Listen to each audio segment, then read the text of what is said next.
Hello दोस्तों, मैं महेश स्वागत करता हूं अपने इस महेश जी के GS and current affair channel पे। देखिए दोस्तों, हम आज आगे का क्लास अर्थात हम 61 नंबर प्रश्न पढ़ने जा रहे हैं। तो 61 नंबर प्रश्न के अंदर हम देखते हैं जो वैदिक सभा है, वैदिक युगीन की जो सभा है वो क्या थी और इसके बारे में हम डिटेल जानेंगे। तो चलिए आइए देखते हैं। वैदिक युगीन सभा गांव के व्यावसायिक लोगों की संस्था थी। राज दरबार होता था, मंत्री परिषद थी, राज्य के समस्त लोगों की एक राष्ट्रीय सभा थी। तो इसके अंदर आएगा ऑप्शन नंबर 6। यह जो एक संस्था थी, मंत्री परिषद थी वैदिक युगीन की। इसकी व्याख्या हम देख लेते हैं। वैदिक काल में सभा एवं समिति नामक दो संस्थाएं राजा की निर्कुशलता पर नियंत्रण रखती थी। संभवतः सभा कुलीन या वृहद मनुष्य की संस्था जिसमें उच्च कुल में उत्पन्न व्यक्ति ही भाग ले सकते थे। इसके विपरीत जो समिति होती थी, समिति एक सर्वसाधारण लोगों की सभा होती थी जिसके अंदर हर कोई भी भाग ले सकता था। ठीक है, प्रश्न नंबर 62 हम देखते हैं। ऋग्वेदिक काल का प्रमुख राजकीय पदाधिकारी था। ऑप्शन नंबर ए ग्रामीणी, ऑप्शन नंबर बी पुरोहित, ऑप्शन नंबर सी राजपति, ऑप्शन नंबर द सेनानी। तो इसके अंदर आएगा ऑप्शन नंबर बी पुरोहित। इसकी व्याख्या हम देख लेते हैं। वैदिक काल का प्रमुख राजकीय अधिकारी पुरोहित राजा का मित्र, पथ प्रदर्शक, दार्शनिक और सहायक होता था। विश्वामित्र एवं वशिष्ठ जैसे पुरोहितों का ऋग्वेद में भी उल्लेख मिलता है। ठीक है, इसकी हमने व्याख्या जो है देख लिया। अब आगे प्रश्न नंबर 63 में चलते हैं। देखो दोस्तों, हम आपके लिए इसी तरह कंटेंट लाते रहेंगे, तो आप हमारे चैनल को सब्सक्राइब कर लीजिए और जो लाइक है उसको भी दबा दीजिए। ठीक है, प्रश्न नंबर 63 देखते हैं। वैदिक काल में निष्क किसकी इकाई थी? तो निष्क के अंदर हम देखते हैं ऑप्शन नंबर ए भूमि की, ऑप्शन नंबर बी मूल्य, ऑप्शन नंबर से सवर्ण और ऑप्शन नंबर द रजत। इसके अंदर आएगा ऑप्शन नंबर बी मूल्य की। ठीक है, व्याख्या। ऋग्वेद में निष्क शब्द का भी प्रयोग मिलता है जो कि एक छोटा आभूषण था, परंतु मैकडोनल और किट के अनुसार ऋग्वेद में इन्हें एक प्रकार की मुद्रा बताया गया है। इसके अंदर अन्य तथ्य में देख लेते हैं ऋग्वेद के बारे में। ऋग्वेद में 10 मंडल, 1028 सूक्त एवं 10,462 रचनाएं हैं। इसे पढ़ने वाले ऋषि को होत्र कहते हैं। इसके 8वें मंडल की हस्तलिखित रचनाओं को खिल कहा जाता है। ऋग्वेद के कई परिच्छेदों में प्रयुक्त शब्द का संबंध गाय से भी है। ठीक है, ये आप इसके जो अन्य तथ्य में हमने इसको जो है शामिल किया है। ठीक है, आगे प्रश्न नंबर 64 देखते हैं हम। वेद यह प्रस्तावित करते हैं कि यह सारा ब्रह्मांड एक व्यवस्थित इकाई है जो एक सर्वव्यापी नियम के अंतर्गत है। इस नियम का नाम है गुरुत्वाकर्षण का नियम, ऑप्शन नंबर बी भाग्य का नियम, ऑप्शन नंबर सी क्रिया प्रतिक्रिया का नियम, ऑप्शन नंबर द रीत का नियम। इसमें आएगा रीत का नियम, ऑप्शन नंबर द। इसकी व्याख्या देख लेते हैं। वैदिक धर्म में ऋत सूर्य चंद्रमा आदि नक्षत्रों की नियमितता और ऋतुओं की सुव्यवस्था देखकर विशेषज्ञों ने शाश्वत नियम ऋत की संकल्पना की। प्राच्य विद्या के आरंभिक चरणों में विंटरनिजटे, मैकडोनेल, किट आदि सभी ने ऋत की व्याख्या सृष्टि की नियमितता, भौतिक एवं अंतरिक्षीय नैतिक व्यवस्था आदि रूपों में की है। देखिए, इसमें हमने जो है अन्य तथ्य भी देखे, तो अन्य तथ्य देख लेते हैं।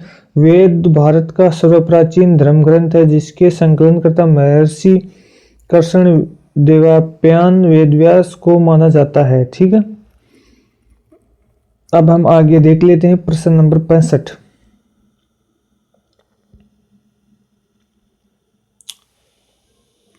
प्रश्न नंबर 65 है, निम्न उपनिषद में हम नचिकेत और यम के मध्य एक ज्ञानपूर्ण संवाद पाते हैं।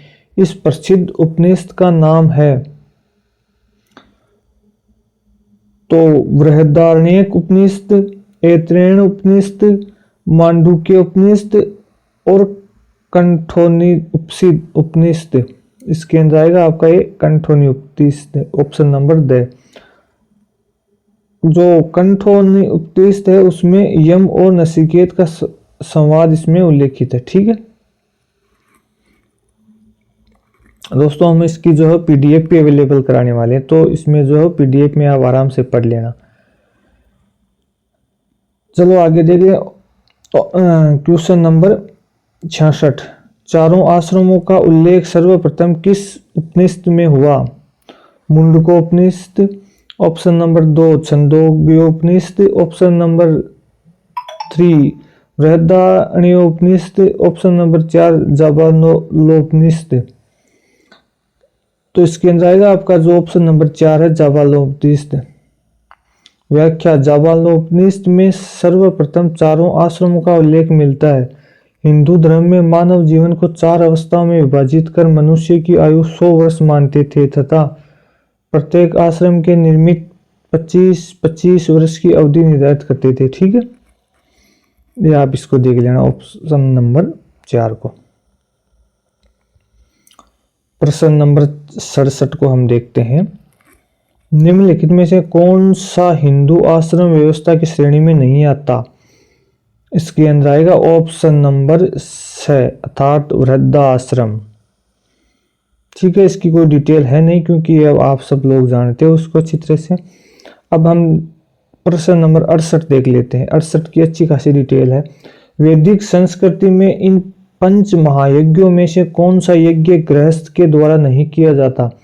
एक तो देखो, गृहस्थ के द्वारा पितृ यज्ञ किया जाता है, भूत यज्ञ किया जाता है, देव यज्ञ किया जाता है, लेकिन जो पुत्र यज्ञ है वो गृहस्थ के द्वारा नहीं किया जाता। तो ऑप्शन नंबर ब। व्याख्या, 5 महायज्ञ एक ऋषि यज्ञ स्वाध्याय वेद का अध्ययन प्राचीन ऋषियों द्वारा प्रतिपादित आदर्शों का पालन कर व्यक्ति उस यज्ञ को संपन्न करता है। देव यज्ञ ईश्वर व प्राकृतिक शक्तियों से व्यक्ति को कुछ प्राप्त करता है, उससे वह इस यज्ञ द्वारा अग्नि आहुतियां देकर आंशिक रूप से लौटाने का प्रयास करता है। यह यज्ञ बिना पत्नी के संभव नहीं है। ठीक है, तीसरे नंबर का है पितृयज्ञ। अपने मृतक पूर्वजों का श्राद्ध करके एक जीवित परिजन व सन्यासियों को भोजन द्वारा संतुष्ट रखकर पुत्र यह यज्ञ कर सकता है। ठीक है, आगे जो है वो भूत यज्ञ। सभी जीवों में एक ही ईश्वर का निवास मानकर अपने भोजन में से कुछ हिस्सा इसके द्वारा जीव जंतुओं को प्रदान किया जाता है। और 5वें नंबर पर है अतिथि यज्ञ। 5 यज्ञों में सर्वश्रेष्ठ माने जाने वाले इस यज्ञ को गृहस्थ अतिथि सन्यासियों की भौतिक आवश्यकताओं को पूर्ण कर सकता है। ठीक है, यह आप पढ़ लेना, इसकी पीडीएफ जो है अवेलेबल कराई दी जाएगी। प्रश्न नंबर 69, निम्नलिखित में से किसकी पूजा ऋग्वेदिक काल में नहीं होती थी? इसमें ऑप्शन नंबर है अग्नि, ऑप्शन नंबर ब पृथ्वी, ऑप्शन नंबर स लिंग, ऑप्शन नंबर द वायु। तो इसके अंदर आएगा ऑप्शन नंबर स लिंग की। ऋग्वेद के अनुसार कुल 33 देवता थे और ये 3 कोटियों में विभाजित थे। ठीक है, ये 3 कोटियों के अंदर विभाजित थे। इसमें आएगा दुलोकवासी। इस कोटि में घोष, वरुण, मित्र, सूर्य, विष्णु, उष्मा आदि प्रमुख देवी देवता थे। अब दूसरे नंबर पर अंतरिक्षवासी इंद्र, रुद्र, मरुत आदि इस कोटि के प्रमुख देवता थे। ऑप्शन नंबर 3 जो है तीसरे नंबर पर आएगा पृथ्वीवासी, अग्नि, सोम, पृथ्वी, बृहस्पति, सरस्वती आदि इस कोटि के प्रमुख देवी देवता थे। यानी कि जो अग्नि पृथ्वी पर निवास करने वाले हैं वो सभी पृथ्वी के देवता, और जो जैसे इंद्र है, रुद्र है, हवा है, ये सभी जो है वो अंतरिक्षवासी थे। इसी तरह ये धूल कोटिवासी भी आप देख लेना है, सूर्य, विष्णु, उष्मा, ये सभी। ठीक है, हम आगे चलते हैं प्रश्न नंबर 70। ऋग्वैदिक काल में कौन से 3 देवता विशेषकर प्रमुख थे? रुद्र, विष्णु और इंद्र। ब अग्नि, इंद्र और सोम। स इंद्र, वरुण और रुद्र। द अग्नि, इंद्र और विष्णु। तो इसके अंदर आएगा ऑप्शन नंबर ब, अग्नि, इंद्र और सोम। प्रश्न नंबर 71। किस भारतीय साहित्य धरोहर का अर्थ है पास जाकर समीप बैठना? ठीक है, तो इसके अंदर आएगा आपका ये जो उपनिषद है, प्रश्न नंबर 6। उपनिषद के अंदर, उपनिषद का शाब्दिक अर्थ है गुरु के सानिध्य में ज्ञान की प्राप्ति के लिए श्रद्धा सहित बैठना। ठीक, आगे चलते हैं हम जल्दी से। प्रश्न नंबर 72। निम्न में से कौन सा हिंदू विवाह का एक लक्ष्य उद्देश्य नहीं है? धर्म, रति, प्रजा, अर्थ। तो इसके अंदर आएगा प्रजा। प्रजा जो है वो इसमें ये इसका अर्थ नहीं है। ठीक है, आगे देखते हैं प्रश्न नंबर 73। बौद्ध ग्रंथ अंगुत्तर निकाय में 6ठी शताब्दी ईसा पूर्व के कितने महाजनपदों तथा गणराज्यों का उल्लेख मिलता है? ऑप्शन नंबर ए 14 महाजनपद एवं 8 गणराज्य। ऑप्शन नंबर ब 12 महाजनपद एवं 10 गणराज्य। ऑप्शन नंबर स 10 महाजनपद एवं 10 गणराज्य। ऑप्शन नंबर द 16 महाजनपद एवं 10 गणराज्य। तो इसके अंदर आएगा ऑप्शन नंबर द। ठीक है, ऑप्शन नंबर इसमें द आएगा आपका, 16 महाजनपद एवं 10 गणराज्य। व्याख्या इसकी देख लेते हैं। बौद्ध ग्रंथ अंगुत्तर निकाय में 16 महाजनपदों, 15 उत्तर भारत में, 1 अस्मक दक्षिण भारत में एवं 10 गणराज्यों का उल्लेख मिलता है। ठीक है,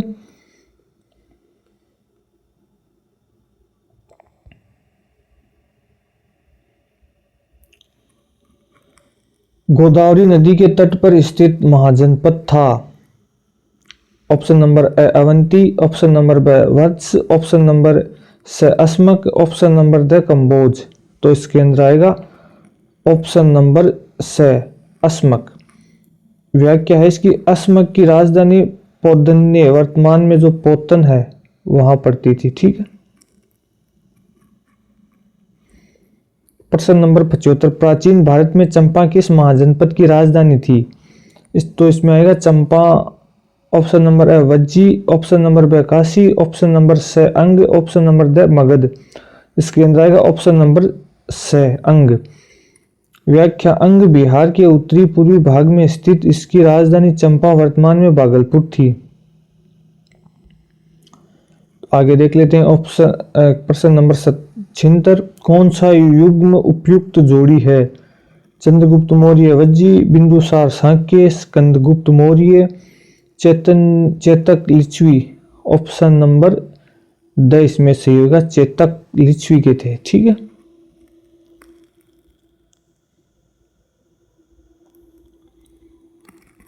प्रश्न नंबर 77। वज्जी महाजनपद कितने गणों का संघ था? Option number 6। ऑप्शन नंबर ब 7। ऑप्शन नंबर स 8। Option number 9 10 9। Option number the 9 आएगा। ठीक है, तो इसके अंदर आएगा आपका ये जो ऑप्शन नंबर स है 8। वज्जी है 8 जनों लिच्छवी विदेह वज्जी ज्ञात्रक उग्र भोग कौरव का संघ था। इसमें सबसे प्रबल लिच्छवी थे। इसकी राजधानी वैशाली थी। 8 गणों का संघ वज्जी में से एक ज्ञात्रक गण में महावीर स्वामी का जन्म हुआ था। ठीक है, ये बड़ा इंपॉर्टेंट प्रश्न है भाई,